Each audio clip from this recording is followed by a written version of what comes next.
Okey, Assalamualaikum warahmatullahi wabarakatuh dan selamat sejahtera kepada semua pelajar yang akan mengikuti kelas sejarah pada hari ini bersama saya Cikgu Nur Syikin. Okey, pada hari ini kita akan lihat kepada sumbangan tamadun Islam kepada dunia. Okey, kita akan lihat sumbangan tamadun Islam dari segi politik, ekonomi dan juga sosial. Okey, kita akan lihat yang pertama dulu sumbangan dari sudut politik.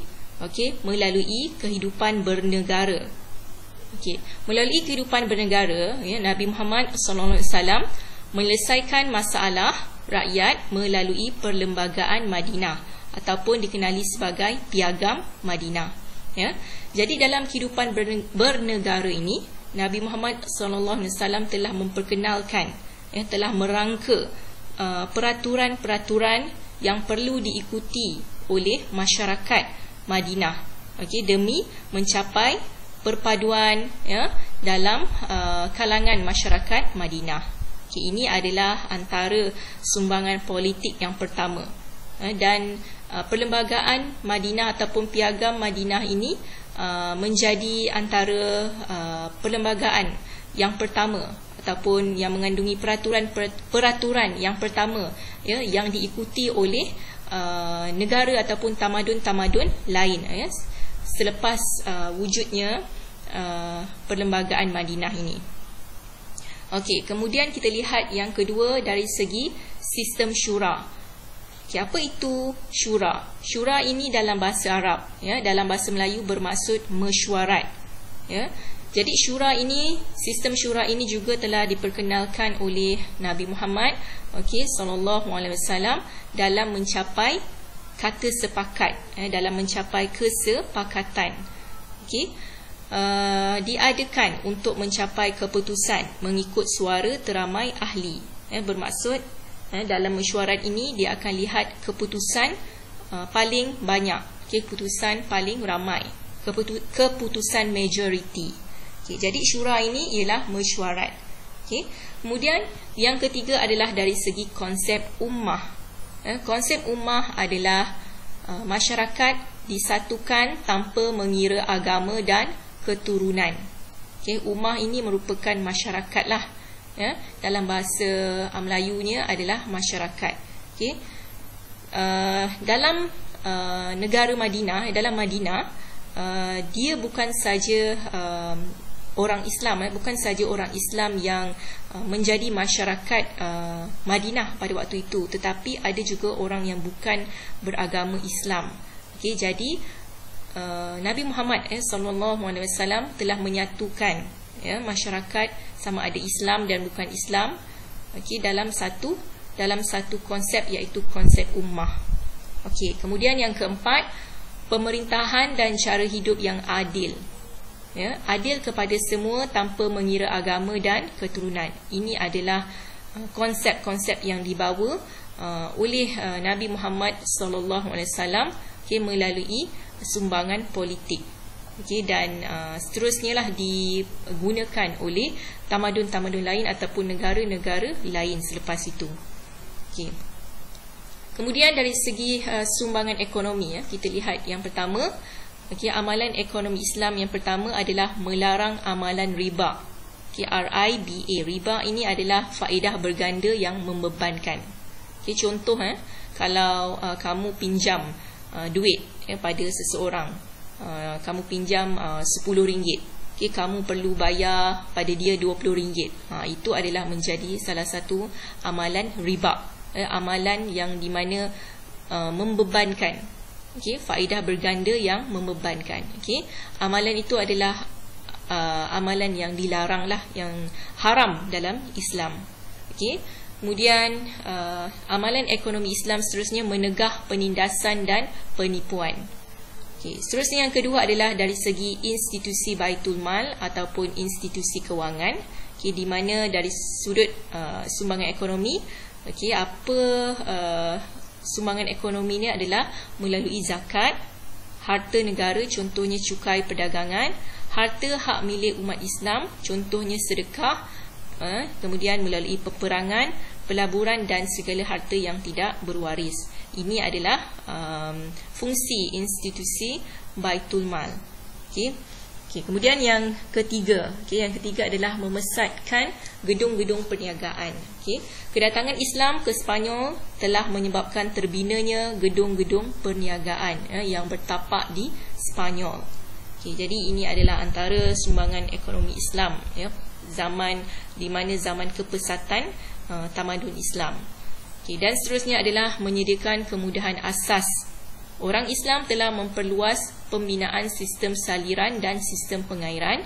Kemudian kemudahan jambatan dan jalan raya juga dibina seperti di Sepanyol. Ini adalah pada ketika dululah di mana pada awal-awal tamadun Islam mula bertapak dan berkembang di Sepanyol.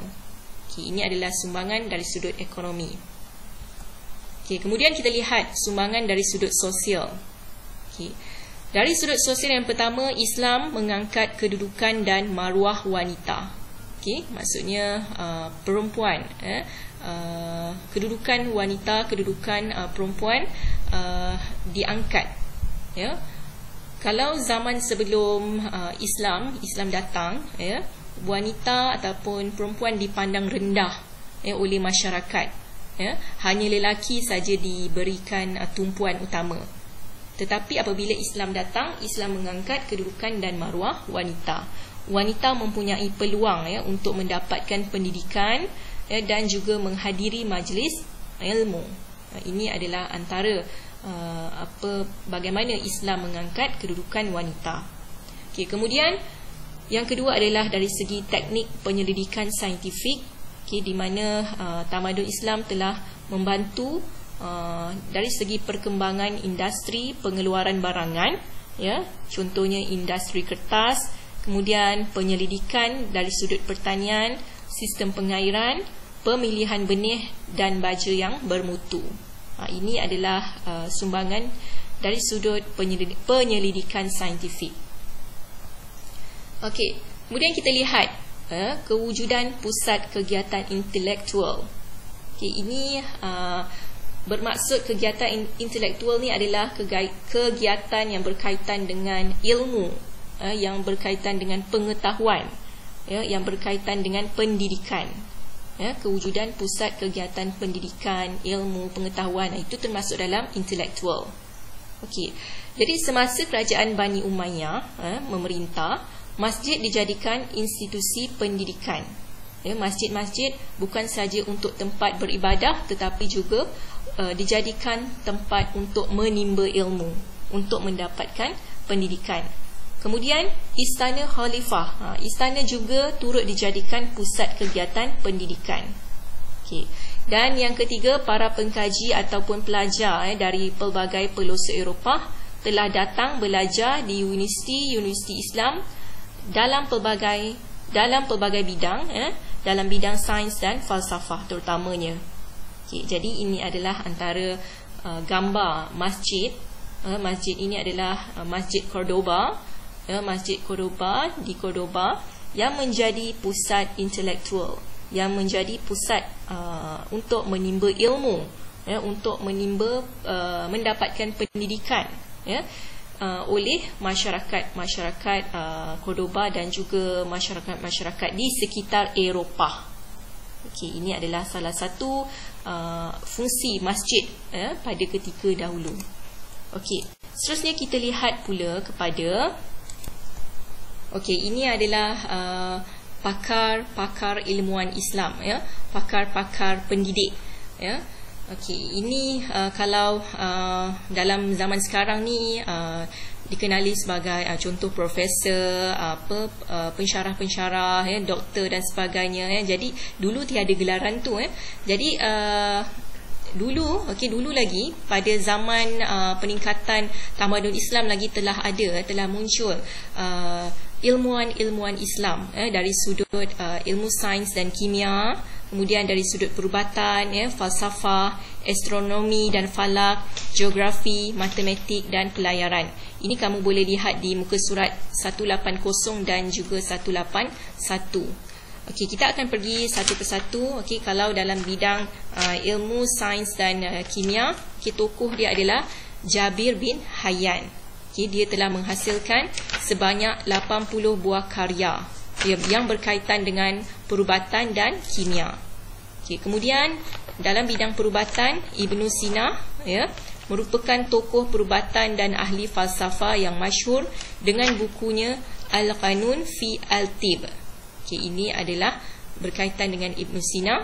Kemudian Al-Kindi, yang menjadi peneraju, peneraju utama dalam bidang falsafah, menghasilkan lebih daripada 270 buah karya mencakupi pelbagai bidang seperti logik, muzik dan perubatan.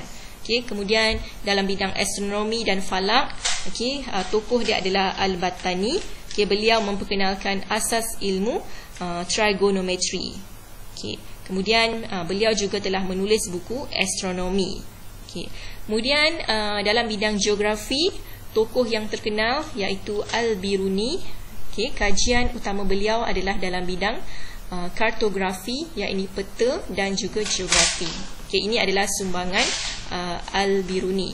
Kemudian dalam bidang matematik, ilmuwan yang muncul pada waktu itu adalah Al-Khwarizmi. Dia adalah pengasas ilmu algebra dan juga pengasas kitab hisab Al-Jab wa Al-Muqabalah, yang telah diterjemahkan ke dalam pelbagai bahasa. Dan akhir sekali, dari segi bidang pelayaran, ilmuwan yang wujud pada ketika yang muncul pada ketika itu adalah Ibnu Battuta. Beliau pernah berlayar sampai ke India dan ke alam Melayu. Ini adalah ilmuwan Islam ataupun pakar pendidik yang muncul pada ketika tamadun Islam pesat membangun.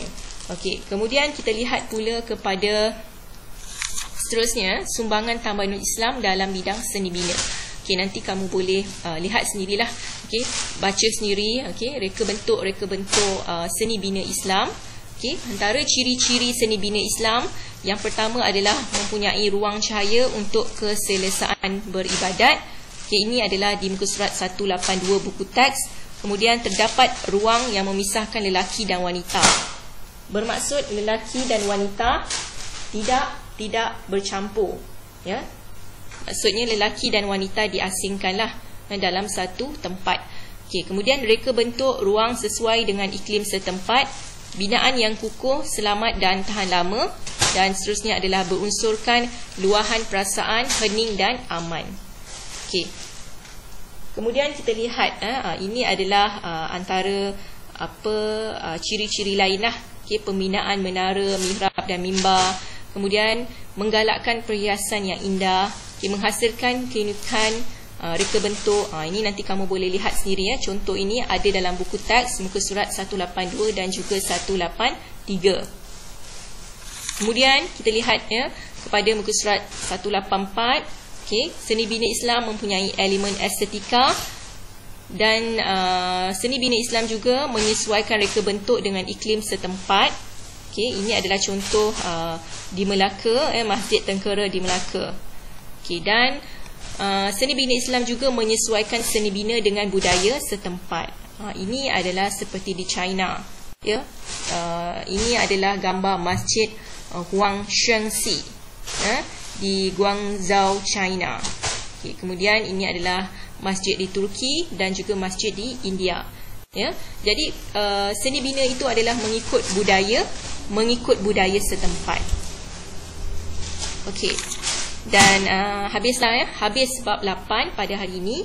Dan saya harap kamu fahamlah sedikit sebanyak pembelajaran kita pada hari ini, iaitu berkenaan dengan sumbangan tamadun Islam kepada dunia. Jadi untuk hari ini sekian, itu saja. Assalamualaikum warahmatullahi wabarakatuh dan salam sejahtera.